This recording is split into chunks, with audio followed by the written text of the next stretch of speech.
अधिक पूजा पाठ करने वाले लोग अधिक दुखी क्यों?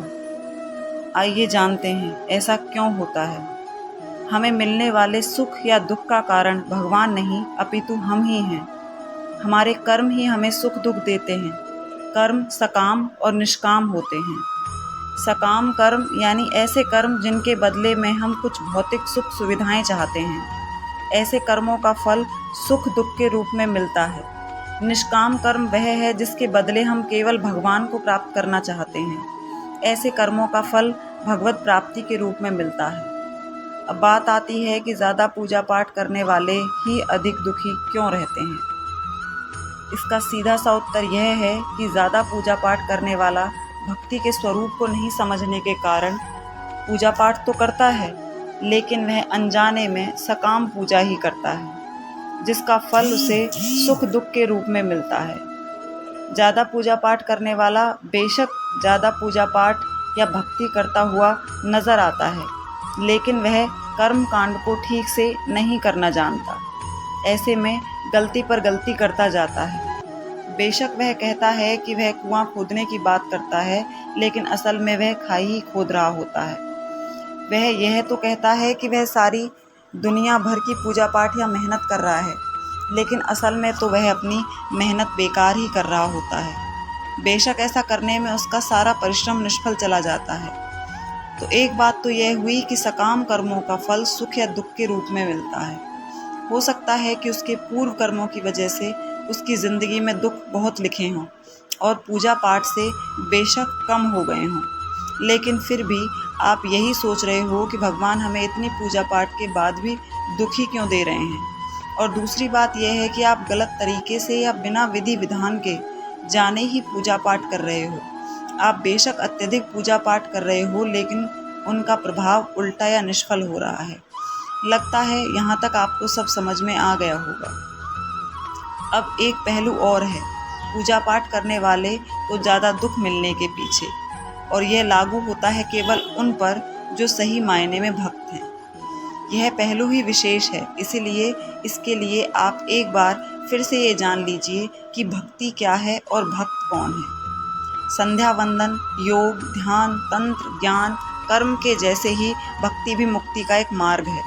भक्ति भी कई प्रकार की होती है, जिसमें श्रवण, भजन, कीर्तन, नाम जप, स्मरण, मंत्र जप, पाद सेवन, अर्चन, वंदन, दास्य, संख्य, पूजा, आरती, प्रार्थना, सत्संग आदि शामिल है। इसे नवधा भक्ति कहते हैं। अब आपको बताती हूँ भगवत गीता में उल्लिखित 4 तरह के भक्तों के बारे में।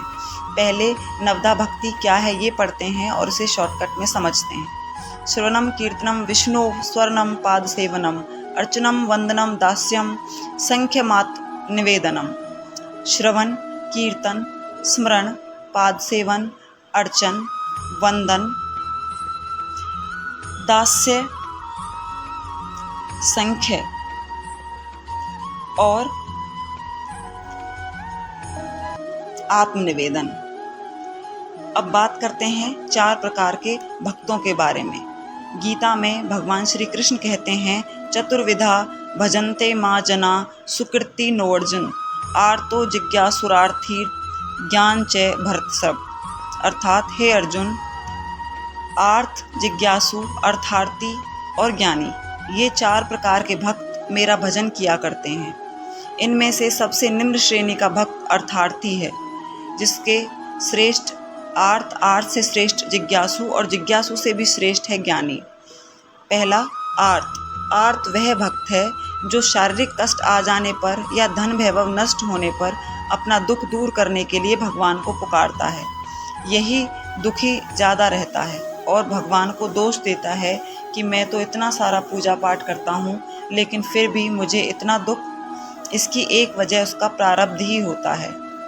दूसरे जिज्ञासु। जिज्ञासु भक्त अपने शरीर के पोषण के लिए नहीं, वरन संसार को अनित्य जानकर भगवान का तत्व जानने और उन्हें पाने के लिए भजन करता है। यह भक्त भी भगवान से कुछ चाहता है, क्योंकि जिज्ञासा भी तो किसी चीज़ को चाहना ही है। तीसरे अर्थार्थी। अर्थार्थी भक्त वह है जो भोग, ऐश्वर्य और सुख प्राप्त करने के लिए भगवान का भजन करता है। उसके लिए भोग पदार्थ व धन मुख्य होता है और भगवान का भजन गौण। यह भक्त भी सुख दुख पाता है, क्योंकि इसका उद्देश्य भी सकाम कर्म है और सकाम कर्म का फल सुख दुख के रूप में ही मिलता है। बेशक आपके द्वारा की गई भक्ति का फल अवश्य मिलता है। चौथे, ज्ञानी। अर्थार्थी और जिज्ञासु तो सकाम भक्त हैं, परंतु ज्ञानी भक्त सदैव निष्काम होता है। ज्ञानी भक्त भगवान को छोड़कर और कुछ नहीं चाहता है, इसीलिए भगवान ने ज्ञानी को अपनी आत्मा कहा है। और एक बात अच्छे से ध्यान रखिए, यही भक्त ही केवल शुद्ध भक्त की श्रेणी में आता है। ज्ञानी भक्त के योग क्षेम का वहन भगवान स्वयं करते हैं। इनमें से कौन सा भक्त है संसार में सर्वश्रेष्ठ? तेषां ज्ञानी नित्ययुक्तम एक भक्ति विशेषते प्रियो ही ज्ञानिर्नो अर्थम महम स च मम प्रिय। अर्थात इनमें से जो परम ज्ञानी है और शुद्ध भक्ति में लगा रहता है वह सर्वश्रेष्ठ है, क्योंकि मैं उससे अत्यंत प्रिय हूँ और वह मुझे प्रिय है।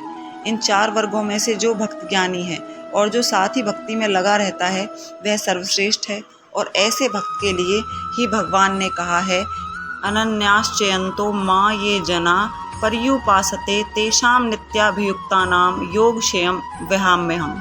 अर्थात भगवान श्री कृष्ण अर्जुन से कहते हैं, यहाँ अर्जुन का मतलब आप सभी हैं जो जीवन के संग्राम के मध्य में फंसे हुए हैं। हे अर्जुन, अनन्य भक्त से मेरा चिंतन करते हुए भक्तजन मेरी उपासना करते हैं, उन नित्य पुरुषों का योग क्षेम मैं वहन करता हूँ। आदि गुरु श्री शंकराचार्य जी का मत है कि अप्राप्त वस्तु को प्राप्त करना योग और प्राप्त वस्तु का रक्षण करना क्षेम कहलाता है। हमारे जीवन का संघर्ष भी तो प्राय दो भागों में विभाजित ही रहता है कि हमारी सारी भागदौड़ अप्राप्त को प्राप्त करने के लिए रहती है और हम चिंतित रहते हैं कि उस सब के रक्षण के लिए जो हमारे पास है। वस्तुतः हमारा कोई भी कार्य तभी यशस्वी हो सकता है जब हम अर्थ निश्चिंतो अर्थात संकल्प के विषय में निरंतर सोचते रहें, हमारा चिंतन पल भर को भी बाधित ना हो। पर्युपासन परि अच्छी तरह और उपासन सर्वस्व समर्पण अर्थात एक निश्चित लक्ष्य के लिए हर संभव प्रयास और नित्य युक्ता अर्थात आत्मसंयम। इस तरह जब संकल्प का सातत्य, सर्वस्व समर्पण और आत्म संयम ये तीन कुंजियां हमारे हाथ लगती हैं तो भाग्य का ताला स्वयं ही खुल जाता है। अर्थात योग क्षेम का भार स्वयं भगवान वहन किया करते हैं। यही शाश्वत सत्य है। अब इसको बिल्कुल सरल भाषा में समझ लीजिए। एक लाइन में भगवान कहते हैं कि जो परम ज्ञानी भक्त हैं और जो अनन्य भाव से मेरी उपासना करते हैं, उनकी जो ज़रूरतें हैं वह सब वो अपने आप पूरी करते हैं, और जो आपके पास है उसकी रक्षा का भार भी स्वयं भगवान अपने कंधों पर लेते हैं। ये ठीक उसी तरह है जैसे एक छोटे बच्चे के खान पान, रहन सहन आदि की सारी जिम्मेदारी माता अपने सिर पर लेती है। बच्चे को इस विषय में चिंता करने की ज़रूरत नहीं होती है, माता इस विषय में स्वयं चिंता करती है। अगर हम ऐसे अनन्य भक्त बन जाते हैं तब आप यह नहीं कह सकेंगे कि हम तो इतनी सारी पूजा पाठ करते हैं फिर भी इतने दुखी क्यों हैं। एक बात और भी है, कई बार भक्त पर भगवान की विशेष कृपा होती है जिसके फलस्वरूप भगवान प्रयास करते हैं कि आपके प्रारब्ध का फल इसी जन्म में या एक ही बार में कट जाए।